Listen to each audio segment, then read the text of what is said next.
Welcome to today's episode of Uncomplicating Business. I am Sarah Torpy. I am the creator of Selling for Weirdos. I'm a business coach and a former teacher. And really, I don't know if you're ever a former teacher. And I run an amazing Facebook group called the same as this podcast, Uncomplicating Business for Teachers, Helpers, and Givers. If you're not in, you should come play with us. And today, what I want to talk about with you is problems with sales processes, with sales and selling in businesses that I see all the time as a business coach that you may not in your business. They are things that are, in many cases, not super complicated to fix or to do differently because like nothing is broken. That's what I would say. I don't love calling them problems or mistakes. They're just things that I encourage people to do differently. And what I want to share with you today are these three issues that people struggle with in sales that I see time and time and time again that slow down the process of their sales, that make them frustrated and feel defeated, that decrease motivation, that, help them to stay smaller than they really mean to. And so, what I want to do on this episode today is share these three different things with you and just talk to you a little bit about how to identify them and give you one thing to do if this is what's happening in your business, because you'll be like, oh, that's me. And so, that's important to notice. So, the first one is really self-sabotaging yourself in pricing because you're worried that it will be too much for people. This is something I hear out of 90% of people's mouths, of clients, friends, colleagues. This is something I hear about all the time. A lot of the time, what it sounds like is preemptive discounting. So it's like, oh, I have this friend who might be interested in what I have, but I'm going to give them $50 off, or I'm not going to charge them. Or, well, I have this new offer, this new version of an offer, but I'm going to offer it at 50% off first because I haven't sold it yet. Or what did somebody say to me yesterday? A client yesterday said something to the effect of like, well, I have people that have worked with me on this before, and I was going to send them an email to see if they were interested in doing it again and offer them a coupon. Friends, first, people want to pay you. This is the core thought that I think is most helpful here. So if you're going to change any one thing, let's start with this thought that people want to pay you. It could be the one I love to think a version of that is people are happy to pay me what I'm worth, right? They are happy to pay for the value that I offer. Because here is the thing. When we preemptively discount, when we're worried they're not going to pay, when we're worried it's going to be too much for them and we immediately downgrade our price, the person we're hurting is us and our business, but also we are taking away the opportunity that person on the other side of the transaction has to pay us our value. And so often people actually want to do that. A really good example in my life is we have worked with a dog trainer. He has dog sat for us for many years. He's done all kinds of things for us over, gosh, like 10 or 12 years. And he now owns a boarding and training business and he's great. And every time I go, not every time, but a fair amount of the time, it'll be like, first client discount. Cause like I was one of his very first clients. And I always look at him like, stop. I want your business to thrive. I want to actually pay you what your value is. I don't need you to discount for me. I'm not asking him for that. And he does it anyways, and I appreciate it. But from a consumer, from a buyer perspective, I want to support his business, right? And there are plenty of people out in the world that A, want to support you actively, and B, find your work really valuable. So if what your immediate thought is I have to charge them less or they're not going to buy from me, then it's an issue, right? Like there's something not quite right there. But that's not on their side, that's on yours. So to pause the preemptive discounting a little bit would be amazing. To stop yourself before you downgrade your prices without anybody asking, without knowing that there's an issue where you need to do that, without any of that stuff, and just say, here's what it's costs, and stop talking would be an amazing place to start. Thinking that thought, people are happy to pay me for what I have, is sort of the core belief under here. And they are. I know this to be true for me and for you. You may not know it yet. It's something you might have to practice, and that's okay. The second one is, this is not going to sound like a sales problem, but it is. So one of the things that people tell me all the time is like, I'm not getting enough inbound leads. People are not knocking on the door. And the next question I ask them is always, how are you meeting new people? And they just kind of look at me sideways. But here is the thing. For more people to knock on your door, you have to know more people. Imagine like you move to a new town and you don't know anyone. Is anybody coming to knock on your door? Probably not. Like, unless it's like the local guy selling windows or tree trimming or what have you. But it's certainly not friends. It might be a new neighbor to introduce themselves, but like it's not, a steady stream of guests, right? Of people you want to have over. That doesn't happen until you know people in this new place where you live, where you can invite them over and say, hey, do you want to come to my house for dinner? Or, hey, do you want to meet for coffee? I'll pick you up. Or they drop by to give you something, or they drop by to drop off a kid because your kids are friends, right? That doesn't happen until you know people. And the more people you know, the more often those knocks happen. This is the same in sales.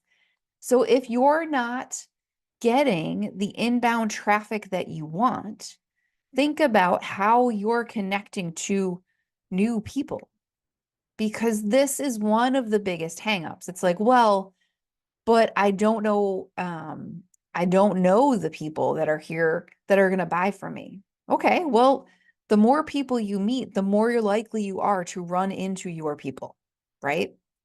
The more people you meet, the more people those people know. Just this week, I had a former client reach out and say, hey, I have somebody in my world who needs this particular thing. Do you do this? Can you tell me about how it would be for you? Can you refer someone if it's not you? And of course, I was happy to help her. But she wouldn't have known to do that if I didn't know her first, right? She knew me, and now she's connecting me with someone in her world because of what she knows about the work I do.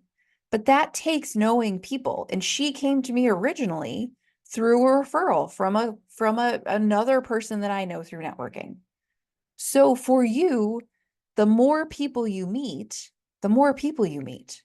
Like knowing more people is knowing more people. The more people you know, the more people there are to buy. So if you're thinking like there's just not enough inbound traffic, the way to start that is by thinking about how you're meeting new people.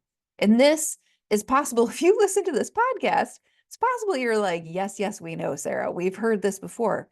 It's that big of a deal because even, I work regularly with clients. I have clients that I've had for years. And the other day, one of them said to me, things have been really quiet. And I said, okay, how do you feel about that? She said, it's making me nervous. And I said, okay, how are you meeting new people right now? And she was like, oh, damn it. Like, because she had just kind of lost track of it. She knew what to do next. She knew how to restart because we've worked on that plenty of times.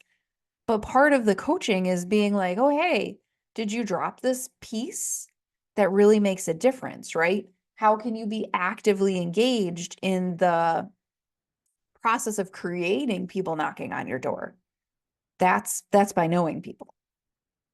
And then the third problem thing I run into where people will say to me, so when somebody says to me, I'm not getting anyone knocking on my door, the first thing I say to them is, how are you connecting to new people?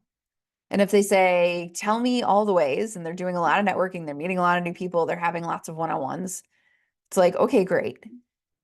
The next thing I say is, how often are you talking about what you do? And if they're doing a great job connecting, what the problem is next is well and truly that they are showing up and saying, hi, I'm Sarah, I'm a teacher, or hi, I'm a coach, or hi, I'm a whatever. And then they never make an invitation because that feels funny to them.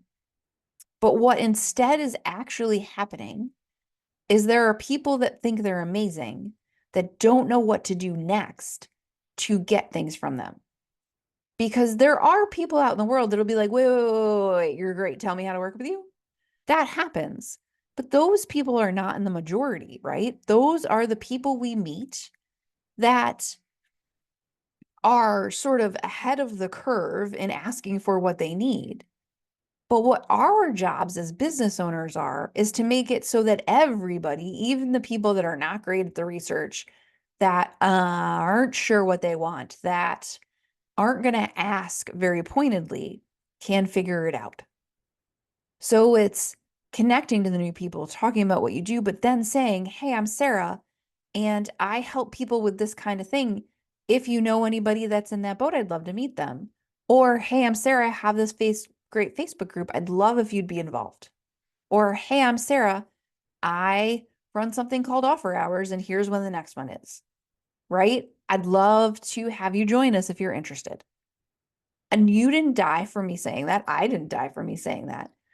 But there is a huge difference that is made in a business when we're actually saying, here's this specific thing I have.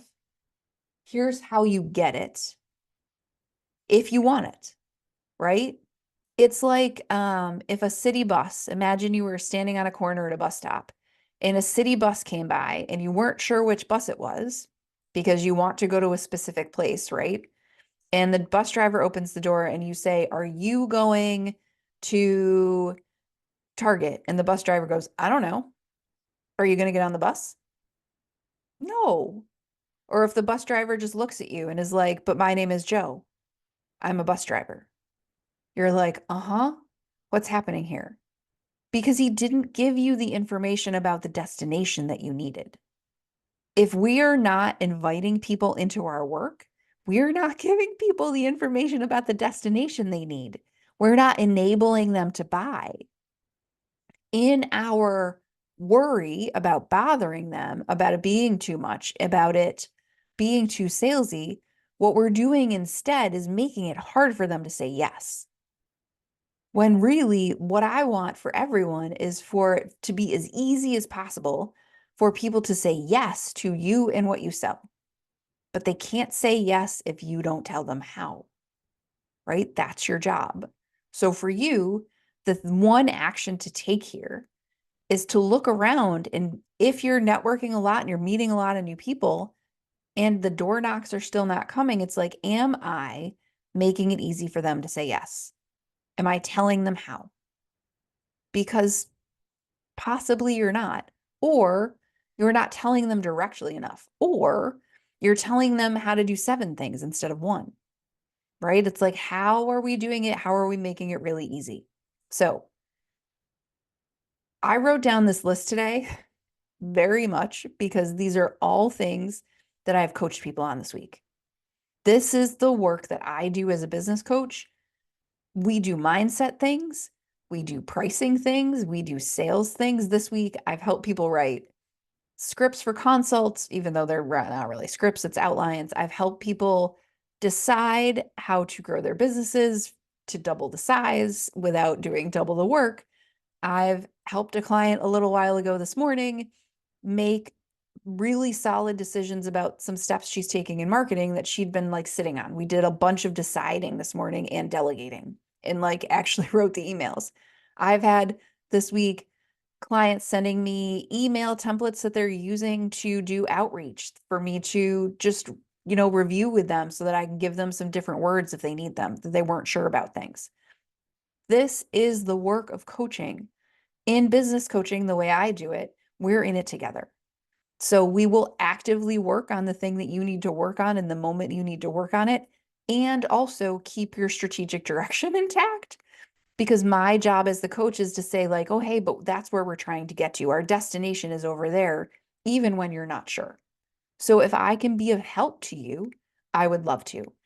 Coaching happens one-on-one. It happens in small groups twice a year. The next round will be in early 2025, and that will be on offer in December. So start paying attention then. Or I run a course called Selling for Weirdos. And all of the problems, struggles that we talked about today are things that we directly address in Selling for Weirdos because it is a three-pronged approach where it's about being grounded and knowing your value, being connected and knowing how you're meeting all the people, and making invitations. So in Selling for Weirdos, that's the core. And that's exactly what these issues today we were talking about are. So come join us in Selling for Weirdos. It's going to be amazing because you're not going to be stuck in the same place next year that you are right now. If you have questions, you can always reach me at sarah@torpycoaching.com, or you can find me on Facebook, on LinkedIn, on TikTok at Uncomplicate Success with Sarah. Or, you can just go to my website, which is torpycoaching.com, and send me a note. I'll see you in 2 weeks.